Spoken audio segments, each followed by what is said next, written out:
sahabat-sahabat beliau, dan kepada seluruh pengikut beliau hingga yaumul kiamah.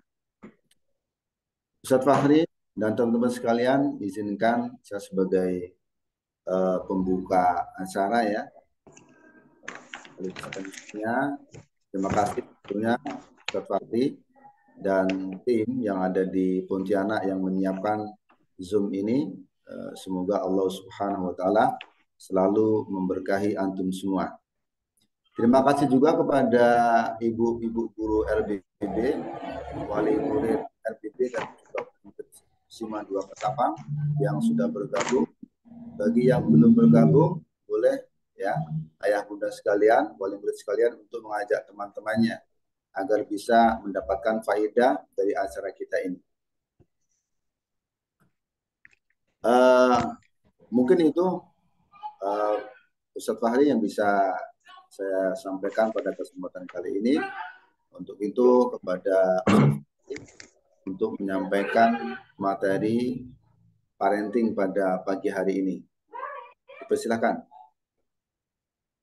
Baik, sebelumnya suara anak kedengaran ya Ustaz? Sangat jelas, Ustaz. Alhamdulillah. Masya Allah, Alhamdulillah. Baik, kita mulai. Assalamualaikum warahmatullahi wabarakatuh. Alhamdulillah, wassalatu wassalamu ala rasulillah wa ala alihi wa sahbihi ajma'in. Puji dan syukur kehadirat Allah Subhanahu wa Ta'ala yang telah memberi kita banyak sekali kenikmatan, teman-teman. Hingga pada hari ini kita bisa bertemu ya, walaupun via online gitu kan. Kita bisa bertatap muka via online. Dan alhamdulillah juga pastinya ya Allah memberikan kita banyak sekali kenikmatan lain, kenikmatan keamanan, kenikmatan juga dari sisi rezeki yang melimpah, lalu juga apa namanya nikmat yang juga utama yaitu nikmat iman, nikmat Islam ya teman-teman ya, hingga kita benar-benar bisa menjadi orang-orang yang mengenal agama ini. Dan kita juga patut sekali bersyukur di mana saat ini kita sedang dalam keadaan yang baik ya, yang baik sekali. Padahal di sisi lain, di belahan dunia lain, saudara-saudara kita sedang mengalami hal yang memang berat sekali ya teman-teman. Banyak cobaan seperti saudara-saudara kita di Palestina, di daerah-daerah konflik. Jadi kita tidak boleh melupakan mereka. Kita bersyukur, namun kita tetap harus mendoakan dan sebisa mungkin kita melakukan apa yang kita bisa lakukan untuk mereka. Lalu, sholawat serta salam, marilah kita haturkan kepada Nabi kita, Nabi Muhammad Shallallahu Alaihi Wasallam yang telah memberikan kita mengajarkan kita tentang agama Islam, di mana kita menjadi tahu yang mana hal yang baik, yang benar, yang dituntun oleh beliau, gitu kan? Dan kita jadi mengenal sunnah, alhamdulillah itu adalah suatu kenikmatan yang sangat besar teman-teman. Baiklah, untuk hari ini anak ingin mengucapkan terima kasih sebesar-besarnya kepada pihak dari Sekolah Islam Muhammad Al-Fatih Ketapang yang telah mengundang untuk sesi berdiskusi. Nah, yang kami hormati ada Ustadz Fajar, guru kami, Ustadz kami, ya kan, dan teman-teman jajaran di Sekolah Islam Muhammad Al-Fatih Ketapang, lalu yang kami hormati pula Kepala Sekolah RBB, Kepala Sekolah RBB Ketapang, dan jajaran, serta yang kami cintai dan kami hormati para orang tua, ayah bunda hebat dari anak-anak di Sekolah Islam Muhammad Al-Fatih Ketapang.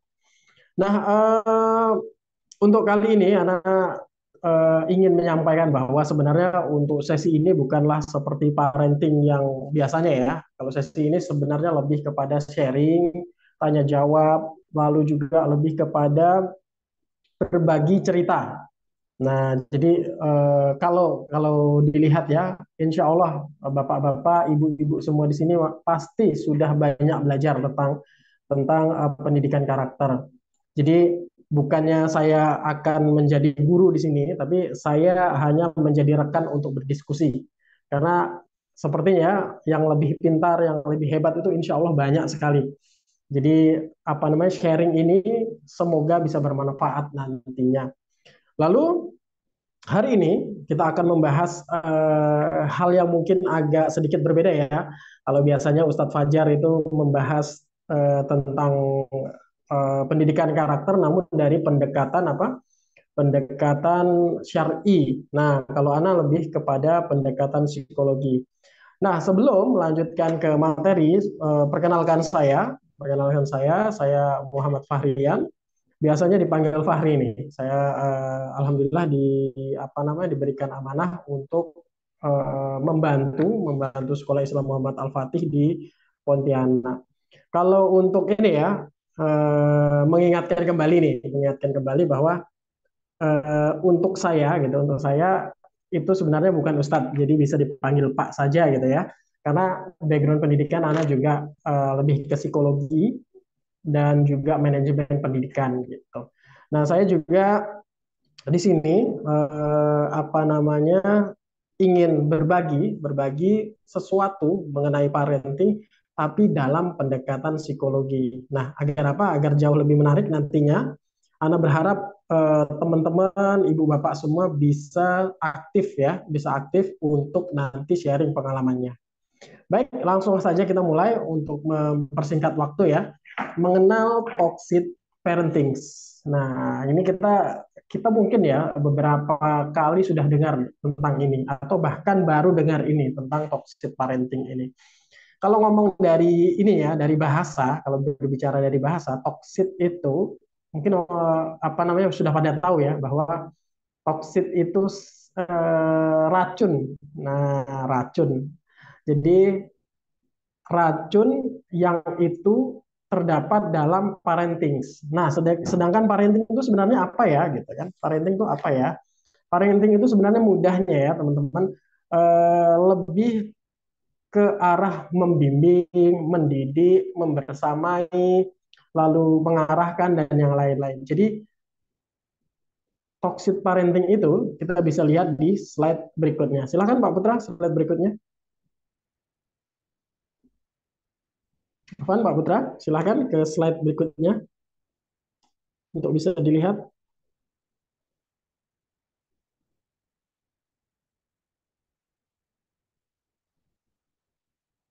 Afwan, Pak Putra, silakan slide berikutnya.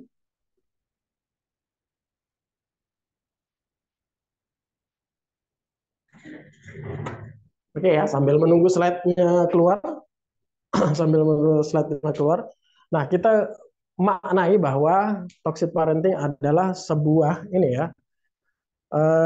hal yang merujuk pada perilaku dan tindakan orang tua yang merugikan. Nah, bisa juga merugikan atau merusak secara emosional anak mereka. Nah, ini bisa termasuk kepada pengabaian, pelecehan emosional, kontrol berlebihan, lalu manipulasi, lalu juga menolak perasaan dan pengalaman anak, lalu pola asuh yang toksik ini dapat memiliki dampak yang secara jangka panjang pada harga diri anak, kesejahteraan emosional dan perkembangan secara keseluruhan.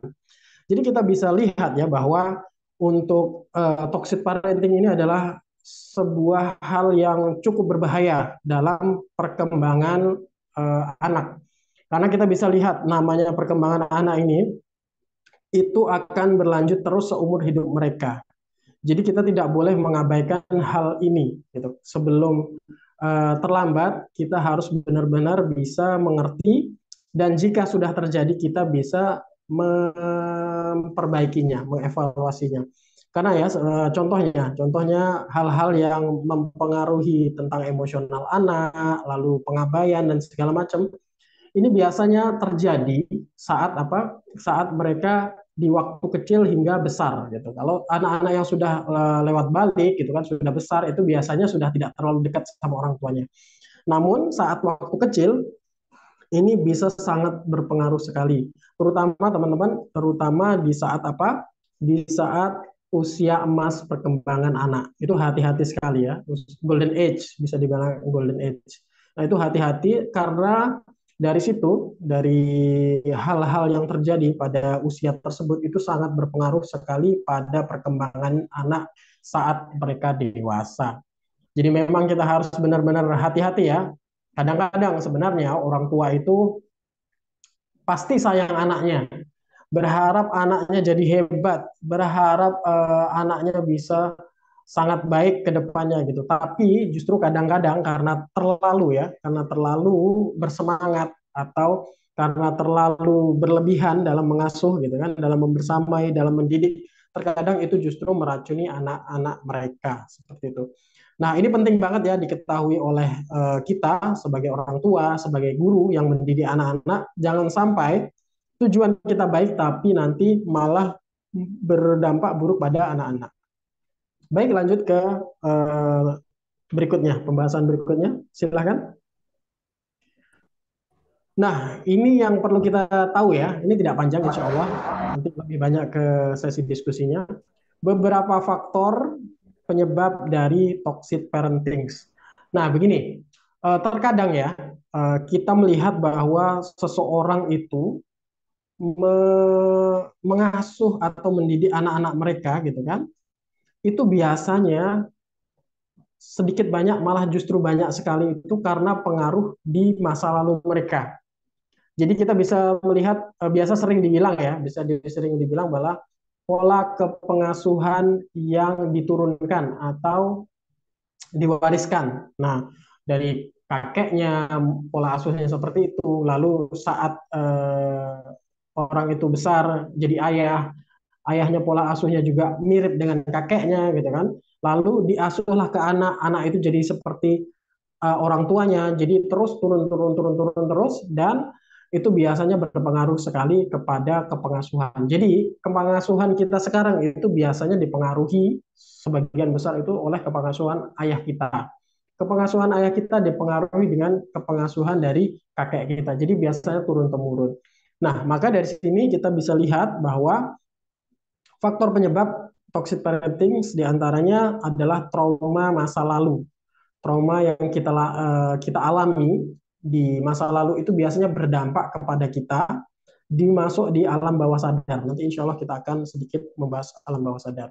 Dan biasa trauma masa lalu ini sangat berbekas sekali pada diri seseorang hingga seseorang itu jika mendidik atau membersamai itu biasanya akan timbul hal-hal yang itu biasanya di alam bawah sadar secara tidak sadar gitu ya, itu terjadi karena dia takut hal-hal tertentu, ada takut dengan ini dan itu biasanya berpengaruh sekali kepada pengasuhan. Lalu berikutnya adalah hal kurangnya keterampilan parenting. Kadang-kadang ya kita memang mengasuh anak gitu kan, mengasuh anak menjadi orang tua itu tidak ada sekolahnya, ya kan? Waktu kita sekolah di SD, SMP, SMA tidak ada pembelajaran yang khusus mengenai parenting ini. Tidak ada pembelajaran khusus untuk membersamai anak gitu kan. Yang ada hanya pembelajaran-pembelajaran akademik, pembelajaran-pembelajaran yang secara umum gitu kan. Tapi kalau untuk parenting ini sedikit sekali. Maka kurangnya keterampilan parenting ini bisa berpengaruh sekali terhadap apa? Terhadap cara kita mengasuh anak gitu. Karena kita apanya kurang sekali keterampilan ini biasanya menimbulkan masalah-masalah saat kita mempunyai dan mengasuh mereka segitu. Lalu berikutnya ini faktor lainnya adalah masalah kesehatan mental. Masalah kesehatan mental ini juga berpengaruh sekali ya. Terkadang beberapa orang yang mengalami masalah tentang kesehatan mental ini itu pasti berdampak pada saat mereka membimbing, mendidik dan mengasuh anak pasti. Kadang dia, misalnya anak pernah dapat satu pengalaman ya orang tua konsultasi datang ke anak, dia ini mengalami yang namanya bipolar disorder. Ini pernah dengar ya, bipolar disorder ya. Jadi beliau yang orang yang mengalami bipolar disorder ini dia tidak bisa apa? Tidak bisa mengontrol emosinya secara stabil. Terkadang ya, beliau menyampaikan bahwa saya tuh Pak, kadang-kadang waktu ngasuh anak tuh timbul rasa sayang banget. Jadi sayang itu berlebihan sekali. Jadi sayang banget ke anak-anaknya. Terlalu sayang, terlalu sayang, terlalu sayang. Tapi dalam waktu singkat itu bisa berubah menjadi dia itu jadi orang yang emosional banget. tahu-tahu marahin anaknya, tahu-tahu dia jengkel sama anaknya, itu biasa sangat drastis perubahannya. Nah, ini termasuk dalam kesehatan mental. Jadi beberapa orang tua yang mengalami hal tersebut biasanya akan mengalami kesulitan saat apa? Saat membersamai atau mendidik anak-anak mereka. Ini salah satu contoh ya tentang bipolar disorder itu berpengaruh dalam mendidik anak. Ini masuk ke dalam kesehatan mental. Lalu berikutnya, ini juga mempengaruhi ya, yaitu stres dan tekanan. Nah, terkadang ya kita itu sebagai orang tua kadang-kadang punya beban kerja yang cukup berat, lalu permasalahan ekonomi, permasalahan sosial, permasalahan lingkungan dan yang lain-lain itu biasanya mempengaruhi apa namanya pola pikir kita menjadi stres, menjadi berat, ya kan? Ini pasti banyak dialami nih. Kadang yang apa namanya berat secara ekonomi memikirkan gimana cari cari uang gitu kan, dan misalnya juga ya yang punya banyak uang kadang-kadang bingung juga untuk dia memanage atau dia ada rasa ketakutan untuk uangnya hilang dan yang lain-lain hartanya hilang, itu bisa terjadi dan stres kita dan pikiran kita yang tidak tidak baik ini biasa berpengaruh sekali. Jadi misalnya kita sedang berat sekali masalah di kantor gitu kan, ada masalah di kantor gitu. Terkadang yang jadi dampaknya itu di rumah. Jadi kita ini sering marah-marah. Ini kadang-kadang ini bapak-bapak nih seperti saya nih. Kadang-kadang udah pusing di sekolah gitu, di rumah gitu kan, bawa ke rumah. Nah, pusing itu kebawa ke rumah, akhirnya kita marah-marah, kadang-kadang kita itu melampiaskan kepada istri, kepada anak gitu kan. Itulah yang salah satu menyebabkan toxic parenting ini terjadi. Jadi perlu sekali dijaga ya masalah ini. Lalu model peran yang buruk. Nah, model ini kita bisa sederhanakan bahwa memberikan sebuah contoh kepada anak-anak. Nah, seperti yang disampaikan oleh Ustadz Abdul Khalik Hafizullah Ta'ala bahwa kalau pembelajaran akademik itu bisa kita ajarkan kepada anak-anak. Kalau pembelajaran yang umum-umum itu kita bisa memberi pembelajaran ke anak-anak dan insya Allah anak-anak akan bisa, gitu kan? Namun yang tidak bisa secara diajarkan itu adab. Karena adab itu tidak diajarkan, namun ditularkan. Nah, ini menarik ya. Kenapa permasalahan adab itu perlu ditularkan? Karena apa? Anak-anak kita itu mencontoh sekali perlakuan orang-orang dewasa atau perilaku orang-orang dewasa. Terutama siapa? Terutama orang tua mereka. Karena orang tua itu bagi mereka adalah superhero atau pahlawan atau yang nomor satu atau yang terbaik. Jadi terkadang karena kita kurang belajar mungkin ya, karena mungkin kita atau saya pribadi gitu kurang juga pengetahuan, terkadang justru kita tidak memberikan contoh atau tauladan yang baik kepada anak. Nah, kalau secara syar'inya tauladan ya, modeling ini tauladan. Kalau dalam dalam psikologi itu modeling. Jadi gimana kita memberikan menjadi role model bagi anak-anak kita. Nah, jadi tauladan anak-anak kita.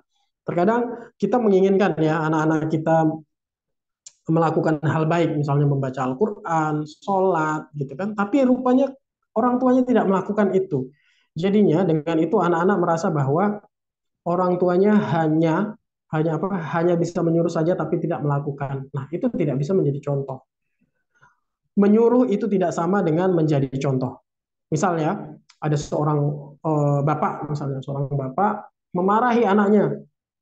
Nah, kamu harus sholat di masjid, harus sholat, jangan main game saja gitu kan. Tapi di sisi lain, saat menyuruh, orang tuanya sedang megang game atau sedang megang gadget, dan orang tuanya juga tidak mengajak anaknya ke masjid.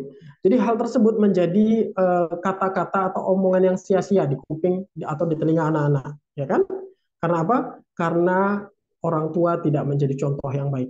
Begitu. Anak pernah dapat satu kasus gitu kan, di mana orang tua datang ke kami gitu kan, diskusi sharing bahwa Pak, kenapa ya anak saya ini kok susah banget baca Al-Quran? Kayaknya dia ini susah lah, kurang pinter lah dan yang lain-lain. pertanyaan Ana gitu kan, bukan ke anaknya, tapi pertanyaan adalah gini, Afan, ibu kalau di rumah baca Quran tidak di depan anaknya? Jawaban orang tuanya, wah saya kan sibuk nih, saya kan harus cari kerja nih, saya kan harus apa namanya bekerja lewat HP dan segala macam. Nah, lalu setelah itu Ana sampaikan bahwa oke, kalau memang ibu sibuk dengan hal tersebut, jangan tuntut anak untuk bisa rajin baca Quran.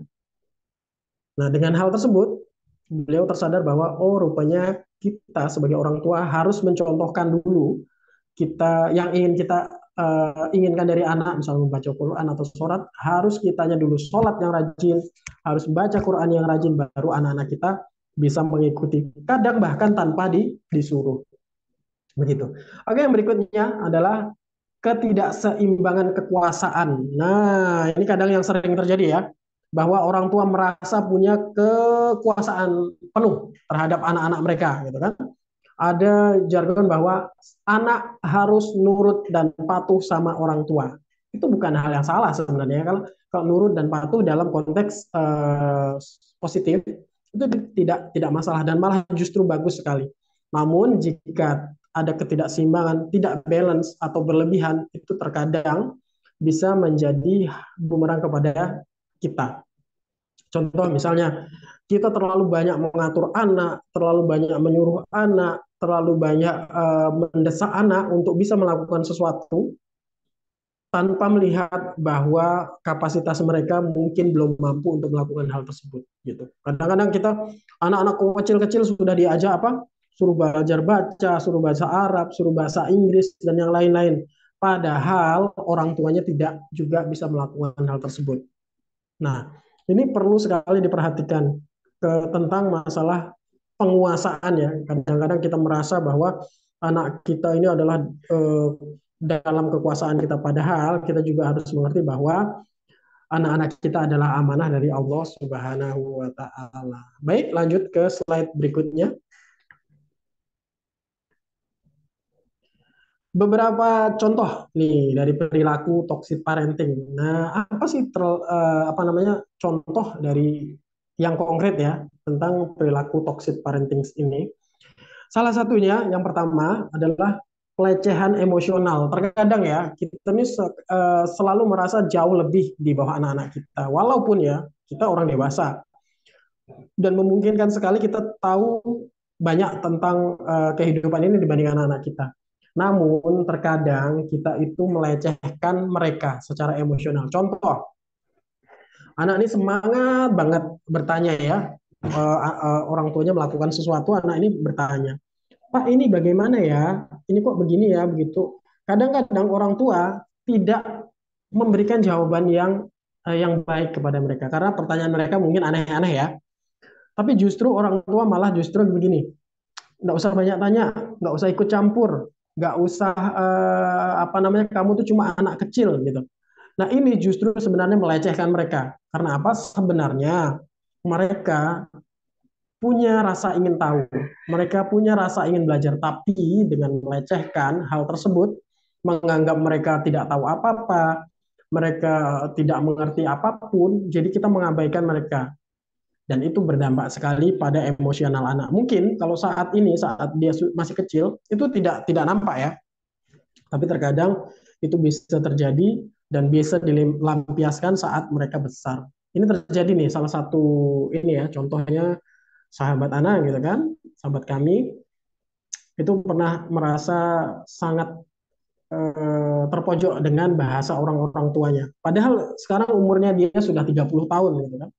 Tapi masalah-masalah masa lalu yang beliau kurang dianggap sama orang tuanya, dianggap tidak mampu, dianggap tidak mengerti dan segala macam itu berpengaruh sampai sekarang.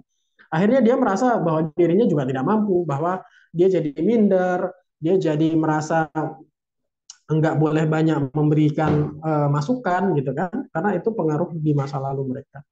Lalu manipulasi. Nah, manipulasi ini juga hal yang kurang baik ya. Terkadang kita ini ingin anak kita nurut, kita ingin anak kita itu mau melakukan apa yang kita suruh, itu terkadang dilakukan dengan memanipulasi, membohongi, atau mengancam. Ini juga tidak boleh ya, tidak boleh. Dan ini menjadi akar anak-anak kita menjadi seorang yang manipulatif, suka berbohong, suka menipu, berkata tidak jujur. Rupanya itu terjadi karena orang tua terbiasa mendidik mereka dengan cara manipulasi ini. Jadi perlu sekali kita perhatikan bahwa terkadang ini terjadi, sering terjadi ya. Oh sini nak, nanti saya kasih ini. Gitu. Oh nanti ayah kasih ini, gitu kan? Tapi sekali anak itu melakukan sesuatu yang telah diinginkan orang tuanya tidak memberikan hal yang dijanjikan. Ini cara manipulasi. Sebisa mungkin harus dihindari mulai dari sekarang ya. Lalu pengabaian. Nah, jadi ada hal yang terkadang ya kita itu sangat tertipu. Orang itu biasa ngomongin tentang pendidikan karakter itu nggak boleh dimarah, nggak boleh dipaksa, nggak boleh itu benar. Tapi dari sisi kalau itu berlebihan itu jadi masalah. Nah, ada yang berpikir bahwa pendidikan karakter atau mendidik yang baik itu adalah dengan membiarkan semuanya. Boleh, boleh, boleh, boleh, boleh. Mau makan es krim boleh aja, mau makan yang ini boleh, boleh semua boleh aja. Nah, rupanya perilaku yang seperti itu juga tidak diperkenankan ya, teman-teman. Karena apa? Biasanya jadi pengabaian. Karena semua terlalu boleh, terlalu dibebaskan, terlalu diiyakan gitu. Jadi garis besar dari pengabaian ini bahwa kita tidak memberikan batasan-batasan tertentu atau batasan-batasan yang jelas kepada anak. Nah, ini bisa jadi permasalahan karena dia tidak tahu mana nilai baik dan mana nilai buruk. Semuanya boleh, semuanya bisa. Nah, ini akan berdampak buruk kepada anak kita saat anak kita besar nanti. Jadi perlu sekali diperhatikan. Lalu adanya kontrol berlebihan. Nah, yang tadi tidak boleh diabaikan, yang ini tidak boleh juga terlalu berlebihan dalam mengontrol anak. Mau melakukan sesuatu, jangan. Mau jalan, jangan. Mau ini, jangan. Mau itu, jangan. Semuanya jangan. Dibatasi terlalu berlebihan. Ini juga tidak boleh. Jadi di antara kedua itu harus benar-benar kita ambil tengah-tengah. Tidak boleh mengabaikan, tidak boleh berlebihan dalam melarang anak atau mengontrol anak. Kadang-kadang sebenarnya tujuannya pasti baik. Orang tua nggak ada ya, orang tua yang ingin anaknya menjadi buruk gitu kan. Tapi terkadang hal itu terjadi tanpa kita sadari karena kita ingin mengontrol semua hal tentang anak kita. Perlu diingat bahwa anak kita bukan robot, anak kita bukan mesin. Jadi karena anak kita bukan robot dan bukan mesin, maka kita harus juga memperhatikan kemampuan mereka, perasaan mereka. Jadi tidak boleh terlalu berlebihan dalam mengontrol perilaku mereka.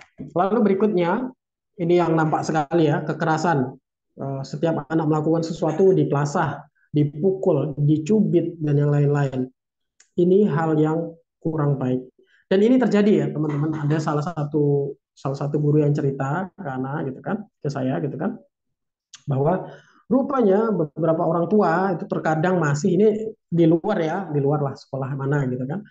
Itu masih mendambakan nilai akademik yang tinggi dari anak-anak. Jadi saat ulangan itu anak-anak itu tegang sekali, takut sekali. Takut dapat nilai buruk. Karena apa? Rupanya kalau dapat nilai buruk nanti dicubit, dimarah.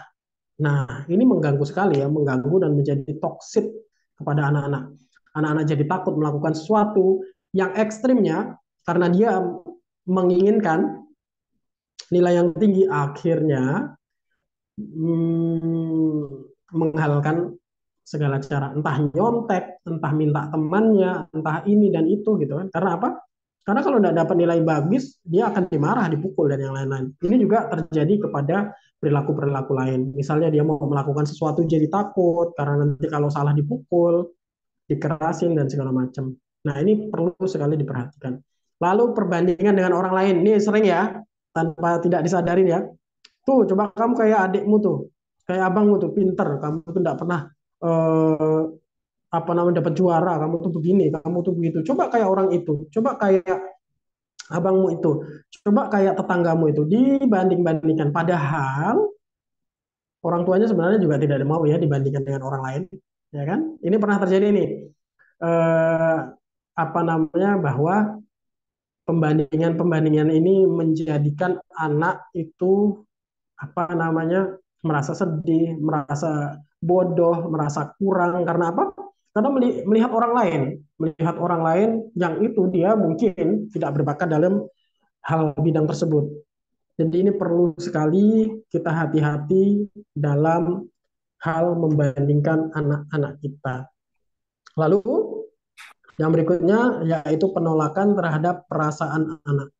Nah, terkadang ya kita tuh ngelihat anak kita jatuh, sakit, marah. Oh, nggak apa-apa, nah, nggak apa-apa itu.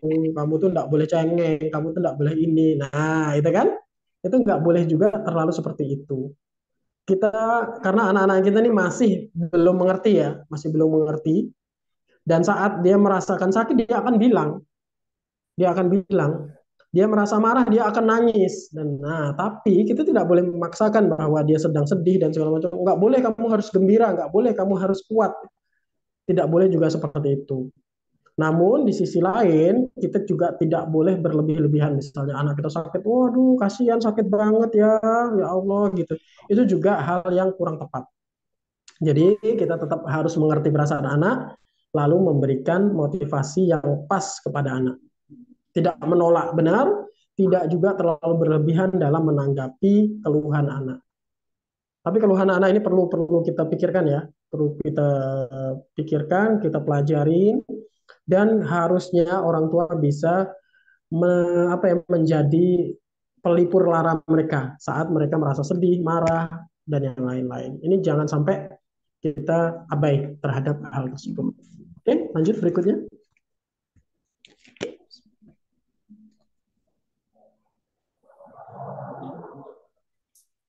Nah, kita masuk ke kiat-kiat mencegah toxic parenting.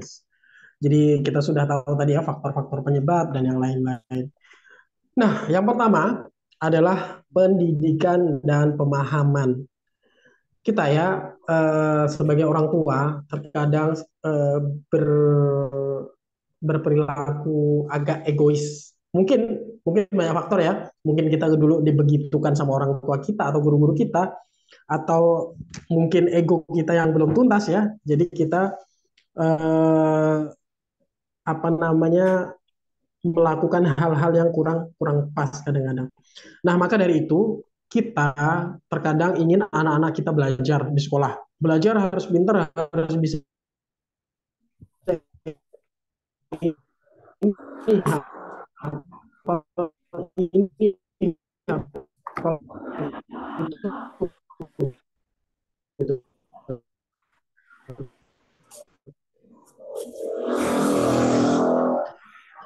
Tapi di sisi lain kita lupa bahwa kita juga harus share untuk preparing. Nah, maka kita harus belajar, memperoleh pendidikan dan juga pemahaman. Insya Allah sekarang ini mudah banget ya, kita buka gadget bisa, kita datang ke mungkin ke ustadz atau ke guru itu bisa. Makanya yang penting kita tidak boleh berhenti untuk belajar. Lalu berikutnya keterampilan parenting. Nah,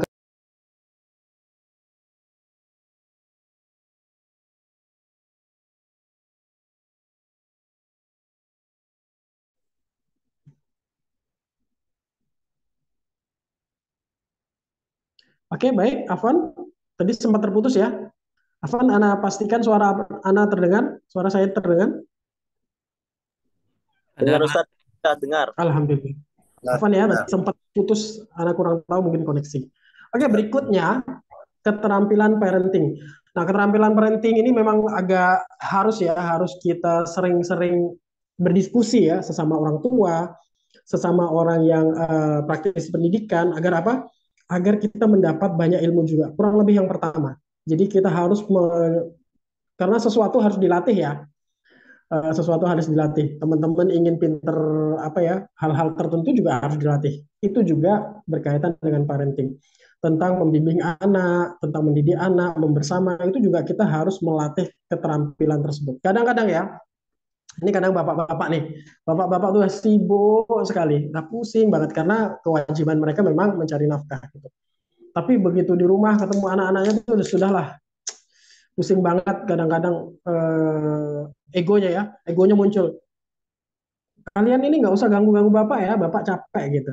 Nah, terkadang itu terjadi. Nah, ini karena apa?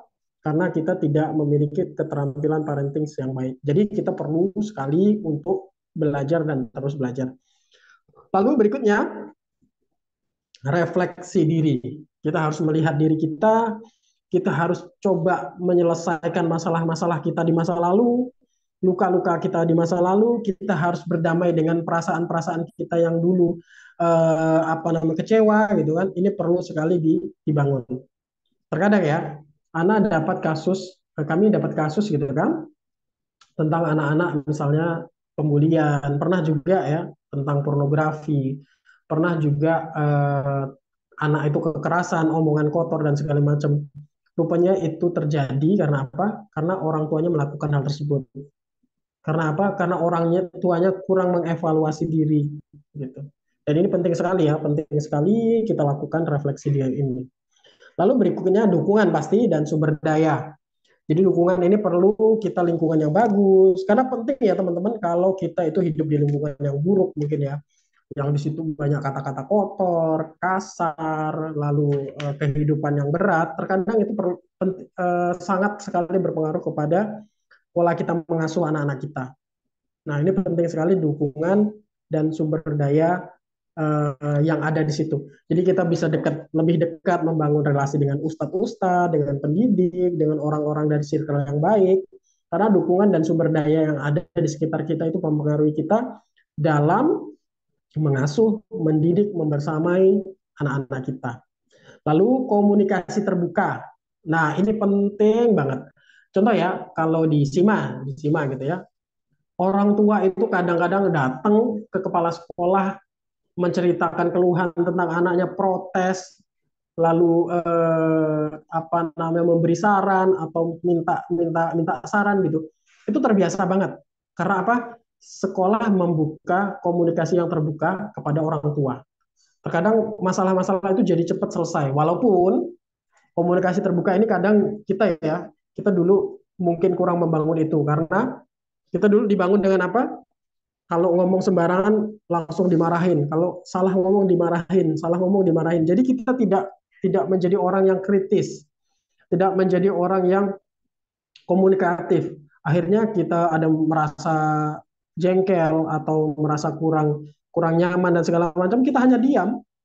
Karena apa? Karena pendidikan kita tidak mendidik kita untuk bisa terbuka, jujur, ngomong apa adanya. Nah, ini perlu juga dibangun komunikasi terbuka. Ini bisa dimulai dari orang tua ke anak-anak mereka. Contoh ya, teman-teman. Waktu itu saya sedang di kantor kepala sekolah gitu kan. Itu di depan itu ada anak-anak kelas 3 atau kelas 4 waktu itu. Tahu yang disampaikan mereka? Kenapa abang-abang duduk mereka semua kan di lantai, anak juga duduk di lantai. Kenapa abang-abang kok nunggu Pak Fahri di depan? Ini Pak, saya mau protes katanya.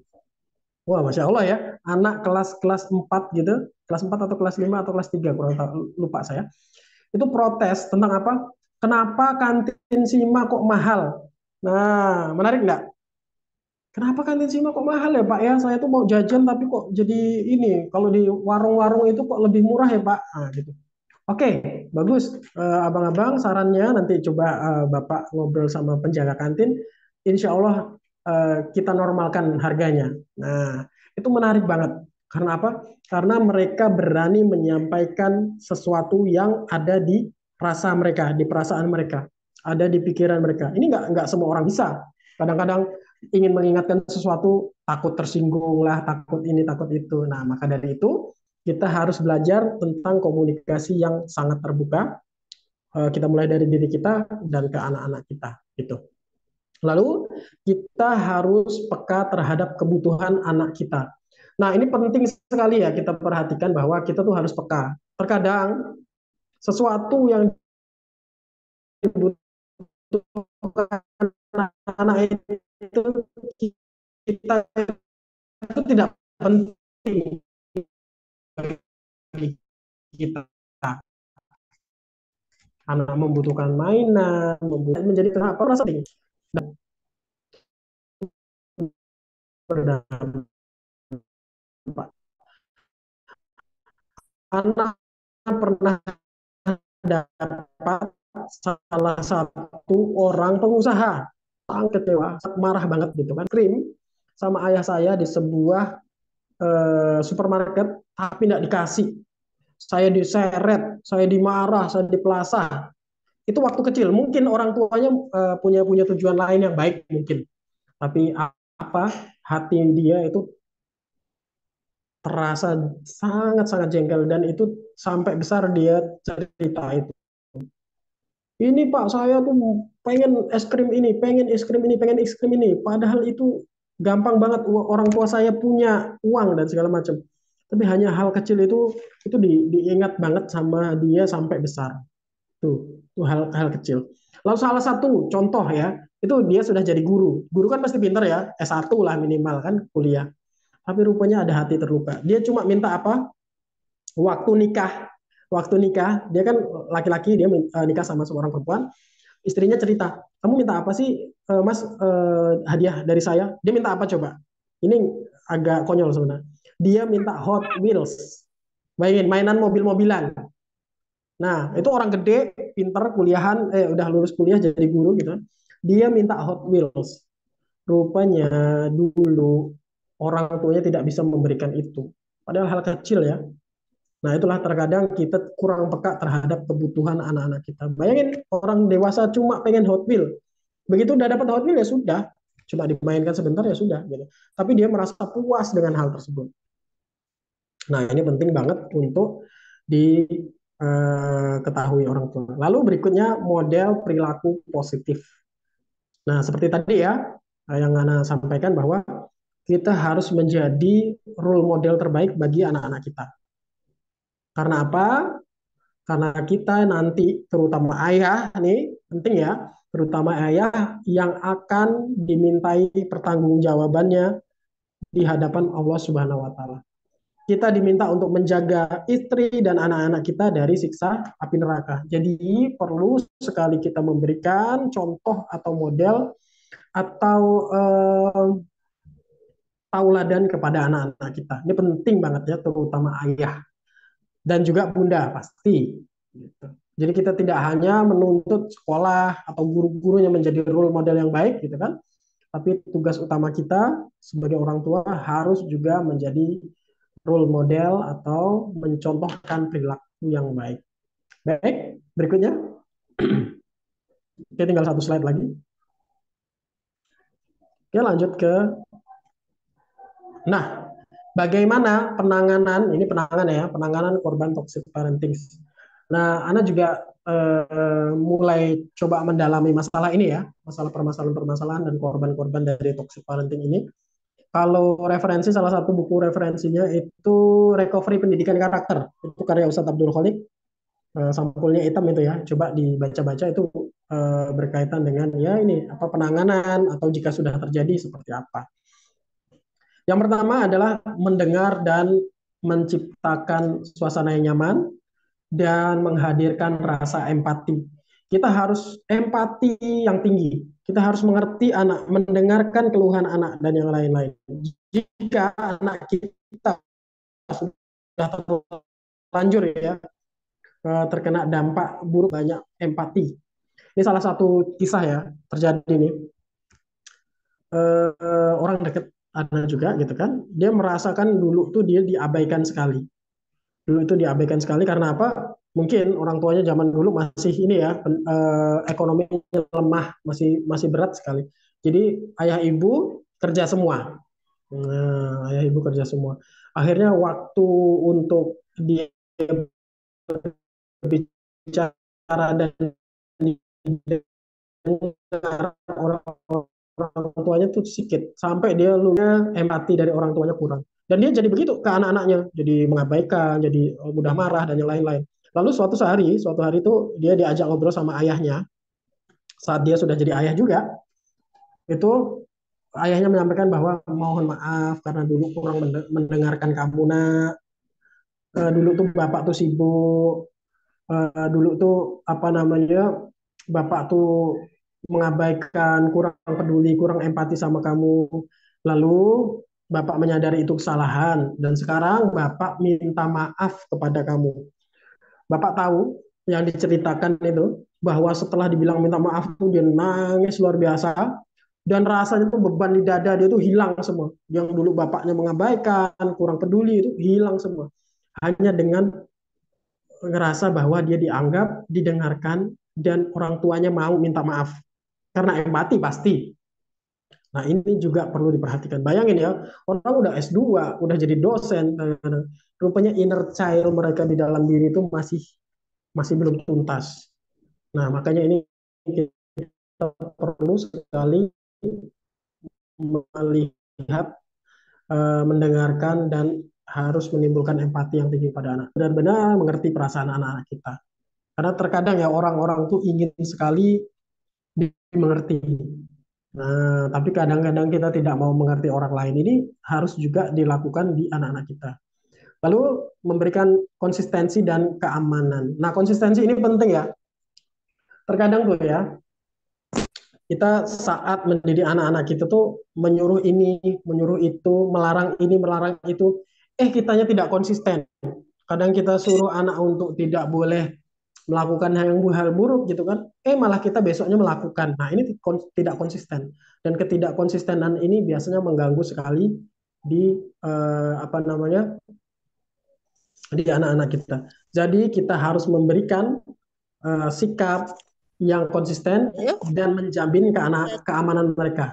Dengan mereka merasa aman gitu kan, dia akan ini akan sedikit pudar lah apa pengaruh dari toxic parenting tersebut. Lalu berikutnya kita percepat, yaitu memberi dukungan sosial. Kita harus dukung anak-anak kita harus support anak-anak kita harus memberikan motivasi kepada mereka, kita harus berikan kepercayaan mereka untuk apa, memberikan dukungan sosial kepada mereka. Makanya ada hal yang menarik ya di salah satu sekolah di Sima terutama gitu kan. Di Sima itu kalau kalau terima rapot itu juara satu semua. Nah, ini lucu ya, di tempat lain lucu kok juara satu semua gitu. Karena apa? Kita ingin membangun dukungan sosial kepada anak tersebut agar anak itu percaya diri dan mengerti bahwa dirinya bisa. Waktu itu Mas Nadiem, Menteri Pendidikan ya, pernah bicara bahwa guru atau pendidik yang baik adalah orang yang bisa membangun mental anak dengan apa? Dengan berkata, saya percaya kamu bisa, saya percaya kamu mampu, kami percaya kamu hebat. Nah, ini yang bisa membangun anak-anak kita. Kamu jatuh, berdiri lagi nak, kamu hebat, kamu bisa, kamu pasti bisa bertahan dan yang lain-lain. Ini penting sekali dilakukan untuk membangun dukungan sosial kepada anak kita. Lalu berikutnya, membantu dan mengembangkan keterampilan penanganan emosi. Nah, terkadang ya, anak-anak kita pernah ya dapatin anak-anak kita tantrum luar biasa, marah-marah, memecahkan sesuatu, banting sesuatu. Nah, kita harus membantu dan mengembangkan ya keterampilan anak ini untuk menghadapi emosi yang berlebihan. Jadi kita bisa dengan apa? Dengan mengarahkan, tapi tidak boleh langsung dimarah ya. Kalau ngadepin anak-anak tantrum ini ada caranya juga. Itu harus kita dengarkan, lalu kita sedikit mengarahkan, tapi tidak membenarkan. Tuh, ini untuk mengembangkan pola pikir kita bahwa yang dilakukan itu tidak benar, tapi kita tidak keras juga terhadap mereka. Jadi kita arahkan untuk hal yang benar. Lalu berikutnya model perilaku positif yang tadi disampaikan, lalu mengakui kekuatan dan kecerdasan anak. Nah, ini terkadang nih ya, kayak contoh anak saya sendiri gitu kan, kalau pulang gitu kan, ya tadi abang ini loh disuruh ibu guru bikin ini loh gitu. Abang hebat loh ya, abang bisa loh ya. Nah, itu jangan sampai kita tidak apresiasi. Kita wah hebat abang nih, masya Allah abang nih, pinter abang nih gitu. Dan itu karunia dari Allah. Nah itu jangan lupa ya. Jadi kita tidak juga membangun sifat sombong anak-anak kita dengan apa? Kita ingatkan bahwa itu semua karunia dari Allah Subhanahu Wa Taala. Tapi harus diakui dulu, tapi harus dipuji dulu. Baru kita sampaikan, abang, yang abang lakukan itu hebat, pinter, kuat, cerdas, tapi itu semua karena karunia dari Allah Subhanahu wa taala, Masya Allah gitu. Itu jangan lupa agar apa? Sisi dari fitrah keimanannya juga muncul. Lalu berikutnya menjaga komunikasi terbuka tadi sempat disampaikan. Lalu menyediakan lingkungan yang aman juga sudah disampaikan. Nah, itu ya beberapa penanganan korban toxic parenting. Oke, berikutnya ini ada buku-buku atau referensi. Jadi nanti kalau orang tua pengen pengen belajar banyak tentang toxic parenting, silakan Pak Putra dilihatkan slide berikutnya.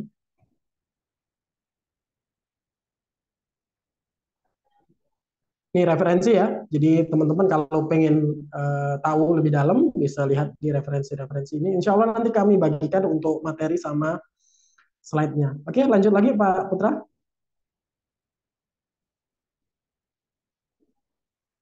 Jadi ada artikel dan jurnal ilmiah ya.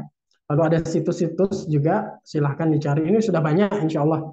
Kalau untuk pendekatannya juga banyak. Ada yang dari sisi agama, sisi psikologi. Ada juga yang terbaru nih, neuroscience. Kalau neuroscience tuh teman-teman bisa lihat ya, beberapa ini video-video dari Dokter Aisyah Dahlan itu. Nah, itu dia lebih ke arah neuroscience. Jadi perlu sekali kita perhatikan. Nah, oke, mungkin itu Ustadz. Kita lanjut ke sesi berikutnya. Jazakumullah khairan. Silakan Ustadz Fajar.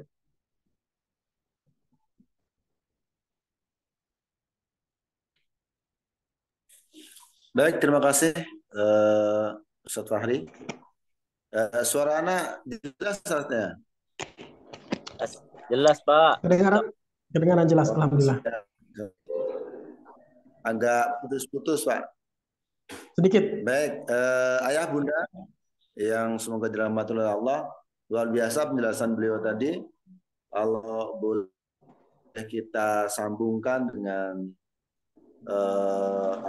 pendidikan dari karakter Nabawi ya, sebenarnya Masya Allah ya, dalam masalah mendidik ini, bahwa Rasul mengatakan khairul amri awsatuha, sebaik-baik perkara itu adalah yang pertengahan, tidak berlebihan membiarkan anak-anak, tapi juga tidak terlalu berlebihan untuk mengekang mereka.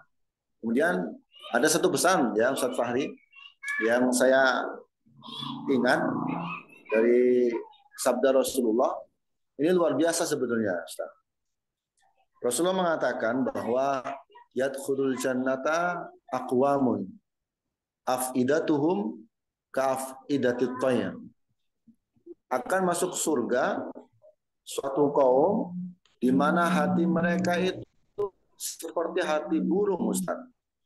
Wah, ini menarik sekali, Ustaz. Ulama, burung itu simbol tawakal tingkat tinggi. Jadi ada seorang ulama yang mengatakan bahwa karakter burung itu adalah yang memiliki sifat kelembutan, Ustaz. Nah, saya pikir ini di dalam masalah penanganan toksik parenting ini sangat penting yang namanya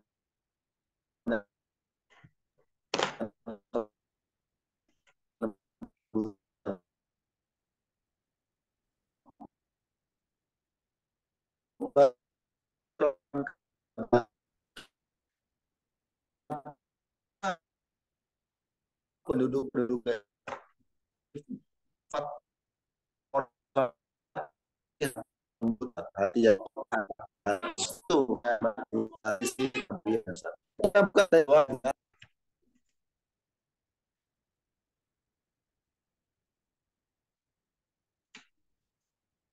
Wan, sepertinya putus-putus ya suaranya, Ustaz.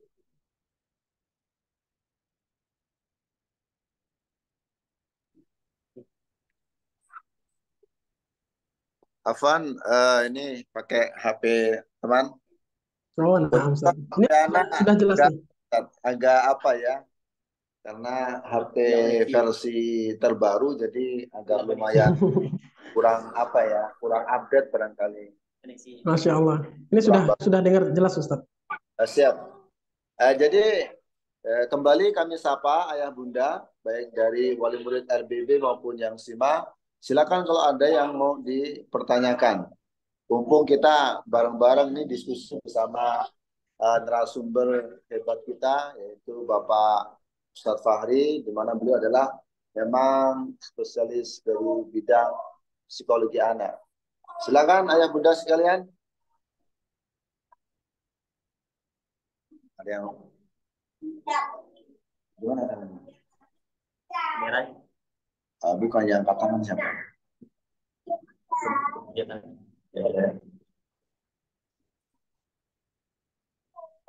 Baik Pak Fahri, mungkin Siap, Ustaz. lebih mendahului ya. Silakan, Kita Ustaz. tanya Ustaz ya. Jadi begini Ustaz, kita ini kadang-kadang sering ya, apakah ini bentuk salah paham kita atau bagaimana ya? Nah gini, saya ambil contoh Ustaz ya. Kadang-kadang ada sebagian orang tua itu menganggap bahwa apa yang dilakukan oleh anak itu tidak perlu dilarang Ustaz. Sebab melarangnya itu berarti memutus egosentris mereka Ustaz. Bahkan terkadang sekalipun hal itu sampai mengganggu orang lain Ustaz. Contoh umpamanya kita lagi di masjid umpamanya. Jadi ketika anak-anak itu lari, ketika anak-anak itu bersuara keras, mereka cenderung jangan dilarang lah. Nanti takut anak-anak itu trauma atau mungkin sakit hati atau yang lainnya. Nah, ini bagaimana Ustaz dari segi psikolog ini Ustaz? Terima kasih. Oke, ini menarik ya, menarik banget dan Masya Allah ya pertanyaannya, jazakumullah khairan Ustaz. Pertanyaan yang sangat mewakili banyak orang tua ya. Kadang-kadang kita tuh belajar tentang parenting jadi hyper parenting. Nanti kita akan bahas juga tentang hyper parenting insya Allah. Kadang-kadang kita berlebihan terhadap salah satu sisi dari pengasuhan. Contoh ya, beberapa pakar-pakar psikologi mengatakan ini paling dalil yang banyak dipakai ya. Tidak boleh terlalu sering mengatakan jangan, ya kan? Ada yang mengatakan itu nggak boleh sama anak kecil tuh bilang jangan itu nggak boleh, gitu kan? Karena apa? Karena begitu kita bilang jangan, masalah biasanya orang akan malah justru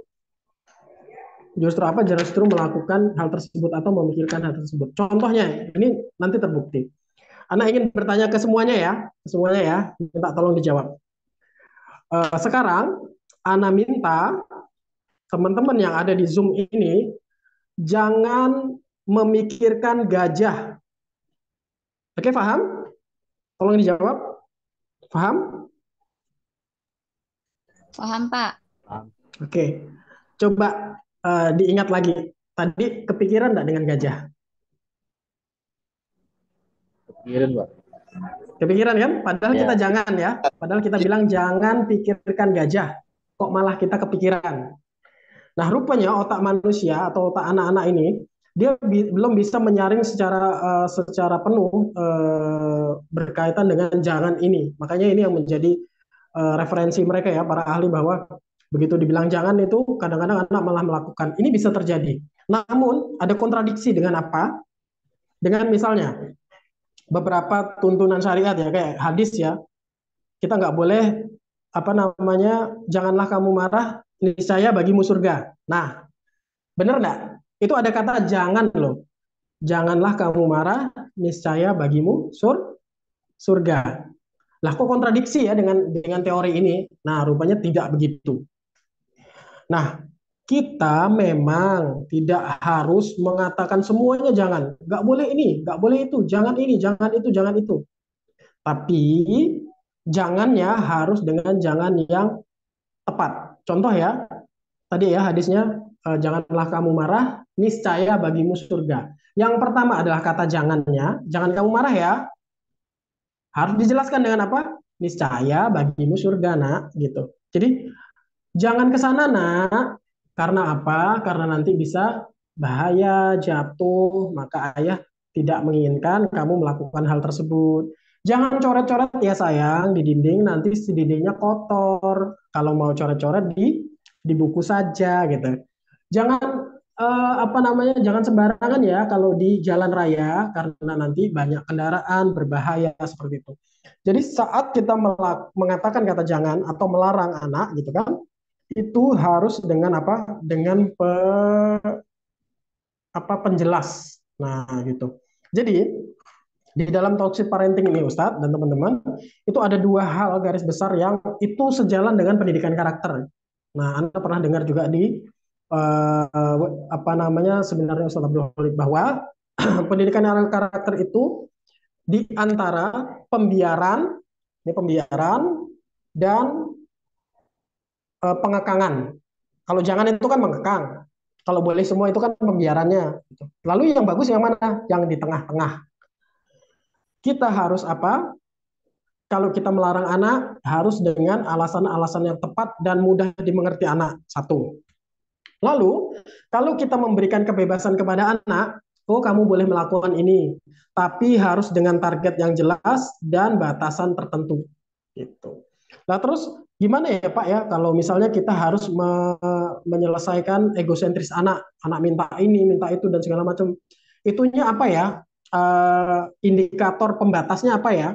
Indikator pembatasannya adalah yang pertama, tidak berbahaya bagi mereka. Kedua, tidak membahayakan orang lain. Dan kita mampu untuk memberikan itu. Contoh, misalnya dia menuntaskan egosentris, tapi kok nyemplung parit, bahaya buat mereka, jebur parit gitu. Itu boleh enggak di stop? Harus di stop. Ya kan? Kita memberi kebebasan, tapi harus menyetop kalau anak-anak melakukan itu. Kedua, dia seneng banget melakukan hal tersebut, kok ngelempar temannya pakai batu, boleh enggak? Tidak boleh, harus di stop. Karena membahayakan orang lain. Ini indikatornya ya.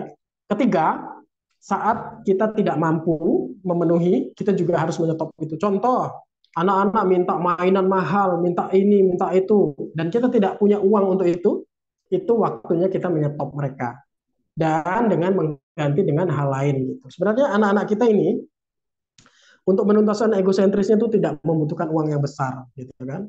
Karena mereka ya contoh ya, mereka naik Alphard atau Pajero yang mahal ya, sama naik pickup yang terbuka, lebih senang mana? Nah, biasanya anak-anak lebih milih ke kap terbuka. Karena apa? Kena angin, bisa ngelihat, bisa dilihat gitu. Seperti itu. Jadi, kita itu tidak bisa juga terlalu membebaskan anak sehingga anak-anak melanggar norma-norma tertentu. Nah, ini juga justru menjadi toksik bagi mereka. Karena toxic parenting juga garis besar ya, waktu itu pernah disampaikan salah satu psikolog bahwa yang pertama, terlalu kasar kepada anak, terlalu mengekang anak, terlalu melarang anak. Satu. Kedua, membebaskan anak tanpa target yang jelas. Jadi mereka itu seperti anak panah yang lepas dari busurnya, udah tidak tertarget dengan jelas. Kita bisa melepaskan anak panah kita, anak-anak kita ini ya, tapi harus dengan pertimbangan yang baik, bidikan yang pas, sasaran yang pas, baru kita lepas. Agar dia saat melesat, tepat benar mengenai sasaran. Nah, itu mungkin gambarannya kurang lebih seperti itu, Ustaz Fajar. Jadi kita tidak bisa terlalu melarang anak, tapi tidak juga membiarkan anak-anak kita tanpa bimbingan yang jelas. Jadi kalau bahasanya Ustadz Abdul Halik adalah tidak pengekangan, tidak juga pembiaran, namun pembersamaan. Seperti itu ya Ustadz, kurang lebih. Wallahu a'lam. Allah, Ustaz, terima kasih. Silakan pada ayah bunda, barangkali ada yang mau bertanya.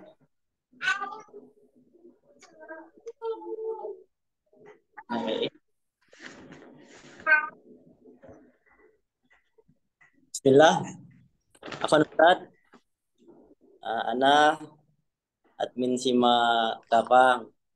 Masya Allah. Lagi sama Ustaz Fajar juga, Zoom sama.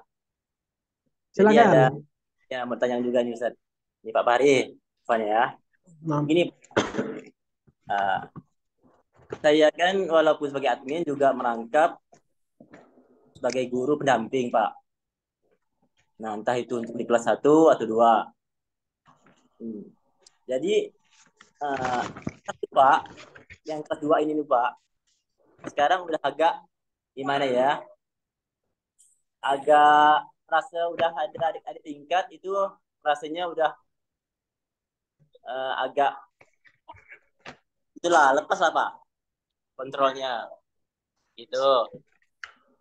Jadi saya di sekolah itu tuh Pak secara tidak langsung tuh entah bagaimana uh, jiwa saya mengajar itu Pak agak tegas gitu Pak. Jadi kelas 1 sampai kelas 2 ini kalau ada saya di sekolah itu ibaratkan masih bisa takut lah Pak ya ibaratnya. Jadi saya tuh pikir jadi gimana ya? Dari guru-guru juga bilang kalau kayak Ustadz Ridwan sama Ustadz Henry, dia bilang kalau tidak ada antum anak-anak itu susah dikontrol, dia bilang susah diperintah. Kalau anak seandainya lagi berhalangan masuk ya Pak, jadi anak tuh takut anak tuh di uh, jas anak-anak itu garang Pak, gitu Pak. Jadi anak takut anak tuh jadi toksiknya untuk mengajar anak-anak kelas 1 kelas 2. Tapi anak tuh nggak marah Pak, cuman masih bisa menegaskan anak-anak Pak, seperti itu. Tapi anak takut uh, tegasnya anak itu kelewatan apakah tanyaannya apakah di kelas 2 ini anak mengeluarkan sifat ini sifat yang secara tidak langsung Pak, apakah baik Pak untuk kelas 2 Pak? Waalaikumsalam warahmatullahi. Nah, ini langsung dijawab ya. Pertanyaan yang luar biasa juga mewakili ya. Mungkin guru-guru atau pendidik atau orang tua lain yang punya background memang sikap tegas. Jadi kita juga bisa melihat ya bahwa hal yang kita lakukan atau perilaku yang kita lakukan itu juga berkaitan dengan pola asuh masa lalu kita. Mungkin orang tua kita tegas, jadi kita jadi orang yang tegas juga. Bisa juga itu bakat. Nah, kalau udah bakat itu tidak bisa hilang. Nah, terus gimana? Rupanya kita juga membutuhkan orang-orang yang tegas agar apa? Agar orang bisa mengerti atau anak-anak bisa mengerti tentang sebuah aturan. Tapi kita juga perlu guru-guru atau orang-orang yang lembut kepada anak-anak agar mereka bisa berkeluh kesah, menyampaikan perasaan dan mendapatkan feedback yang itu juga lembut seperti itu. Jadi sebenarnya ini bagus dan saling melengkapi. Yang tidak boleh adalah berlebihan terhadap hal tersebut. Tegas itu boleh, kasar itu jangan. Nah, itu kan. Jadi tolak ukurnya, batasannya mana? Batasannya adalah saat ketegasan itu melukai perasaan, melukai fisik anak, nah maka itu adalah hal yang salah. Ya kan? Namun, jika ketegasan itu berdampak positif bagi anak-anak jadi menurut, jadi bisa apa namanya, bisa mengerti yang disampaikan guru, itu berarti masih dalam batasan ketegasan yang baik dan aman. Lalu, lo gimana ya? Kok saya juga agak bertolak belakang dengan teman-teman atau guru-guru yang lain ya? Justru itu adalah perpaduan yang baik ya, karena di dalam pendidikan karakter kita tidak ini ya, tidak memperuncing persaingan ya. Oh ini begini, begini, begini. Tapi lebih ke arah bahwa kita harus berkolaborasi. Seperti di sekolah, guru yang satu lebih tegas terhadap peraturan-peraturan, tapi tidak kasar ya. Dan guru yang lain lebih lembut untuk mendengarkan curhatan perasaan anak-anak mereka. Itu justru perpaduan yang baik sekali. Seperti di rumah, sama ya. Ini kan di sekolah ya. Kalau di rumah gimana? Orang tua atau ayahnya tegas terhadap apa namanya peraturan-peraturan. Tegas itu bukan ini ya. Sekali lagi tegas bukan keras. Jadi mengingatkan, bahkan ya tegas itu nggak selalu dengan kata-kata yang nadanya tinggi. Tegas itu bisa dengan hal-hal yang lembut. Anak juga, ini contohnya gitu kan. Kalau ngajak-ngajak teman-teman guru diskusi atau teman-teman apa nama karyawan atau staf yang lain gitu, kadang-kadang anak ingin menegaskan sesuatu tapi dengan menyampaikan dengan hal yang lembut sekali biasanya begitu. Jadi tegas itu tidak selalu dengan nada tinggi tapi bisa dengan nada yang rendah, yang lembut gitu. Misalnya Bapak, Ibu, kami ingin menegaskan bahwa penjagaan terhadap anak adalah sesuatu hal yang penting sekali. Karena apa? Karena anak-anak kita adalah tanggung jawab kita, ya, di pekerjaan dan juga nanti kita akan pertanggungjawabkan. Jika kita bermudah-mudahan dengan hal ini, gitu kan, Jika anak kita mengalami hal yang buruk, sesuatu yang buruk dan segala macam, kita pasti dimintai pertanggungjawaban.